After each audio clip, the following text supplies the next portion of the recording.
Hello friends, welcome back to my channel. আশা করি এই গরমে আপনারা সবাই ভালো আছেন, সুস্থ আছেন। সুস্থ থাকার জন্য কিন্তু আমাদের তেল ঝাল মশলা কমযুক্ত খাওয়া ভালো। তো আজকে আমি একদম সিম্পল রেসিপি বানিয়েছি তেল ঝাল কম মশলা দিয়ে ভেন্ডি মশলা। যার জন্য লাগবে হচ্ছে ভেন্ডি। এখানে ভেন্ডিগুলোকে ভালো করে ধুয়ে আমি এরকম করে কাট করে নিয়েছি। আর নিচ্ছি পেঁয়াজ কুচি, এখানে পেঁয়াজগুলো ঝিঝি করে কেটে নিয়েছি। আর নিচ্ছি আলু, আমি এখানে দুটো আলু এরকম লম্বা লম্বা করে পাতলা পাতলা করে কেটে নিয়েছি, যাতে কিন্তু এত রান্নাটা করতে সুবিধা হবে। তো এই তিনটে জিনিস কাটার পরে ভালো করে ধুয়ে নিয়েছি সব কাটার আগে। এবার আমি তেলের মধ্যে দিচ্ছি সর্ষের তেল 2 চামচ, তার মধ্যে দিচ্ছি জিরে ফোড়ন, তার মধ্যে কেটে রাখা পেঁয়াজটা দিয়ে একটু হলুদ দিয়ে ভালো করে ভেজে নেব। জাস্ট 2-3 মিনিট ভালো করে ভাজার পরেই অ্যাড করে দিচ্ছি কেটে রাখা আলুর টুকরোগুলো। আলুটা দিয়ে কিন্তু একটু ভেজে নিতে হবে, তাহলে কিন্তু খেতে স্বাদটা ভালো হবে রান্নার। তো আলুগুলো দিয়ে 2-3 মিনিট ভালো করে ভেজে নিচ্ছি।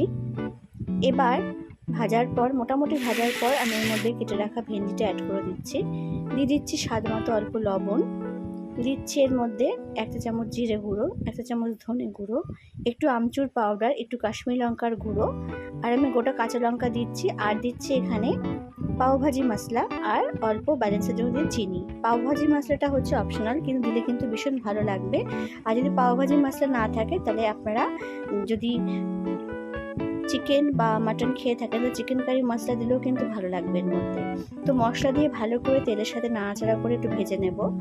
তো দেখুন ভেন্ডিগুলো কিন্তু প্রায় ভাজা ভাজা হয়ে গেছে, মশলাও ভাজা হয়ে গেছে। এবার আমি এখানে খুব সামান্য পরিমাণে জল অ্যাড করেছি। জলটা কিন্তু জাস্ট অল্প একটু অ্যাড করব।